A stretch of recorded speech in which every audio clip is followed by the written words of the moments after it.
There are rules in life we're never supposed to break. Lines we're warned not to cross. But sometimes, the heart doesn't listen. And the moment I felt that forbidden pull toward Alex, my husband's son, I knew everything was about to change. I never thought I'd be the type of woman who would fall in love with my stepson.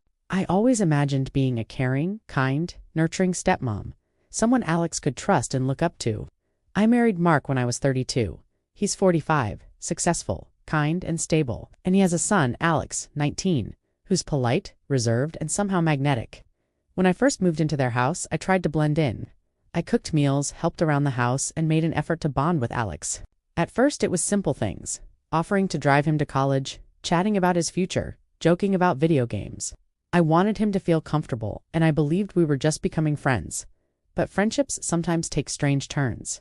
One evening, I was in the kitchen late, making tea, and Alex came down. He was sleepy but smiling.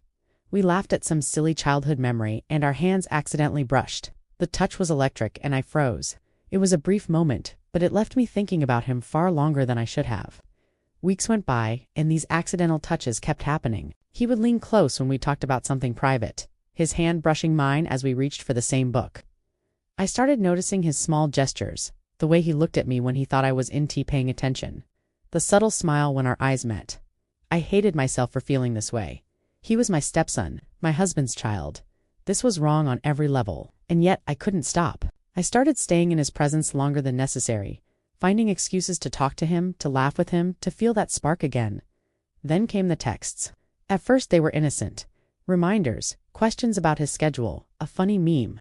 But soon they became more personal, more intimate. He shared his dreams, his fears, his frustrations about college and life. He trusted me. And the more he opened up, the deeper my feelings grew. The first real turning point was a rainy evening. Mark had gone out of town for a work trip, and Alex and I ended up in the living room together. The rain pounded against the windows. We were talking about nothing and everything, and suddenly the conversation turned heavy. He confessed he felt lonely, and that he sometimes wished he had someone who truly understood him. I could feel my heart pounding. I wanted to comfort him, but the words that came out were different than I expected. I whispered that I understood him more than he knew, and before I could stop myself, he leaned into me. That was the first time we kissed. It was gentle, hesitant, but filled with all the emotion we had both tried to suppress. After that night, everything changed. We tried to act normal around Mark, but our stolen moments became more frequent. Hidden glances, touches that lingered too long, conversations that hinted at feelings we couldn't admit aloud. Every time we were alone, it was like the world shrank around us, leaving only the two of us and the dangerous, thrilling tension between us. Of course, guilt was a constant companion. Every time I looked at Mark, I felt the weight of betrayal pressing down on me. I knew that if anyone found out, everything would be destroyed.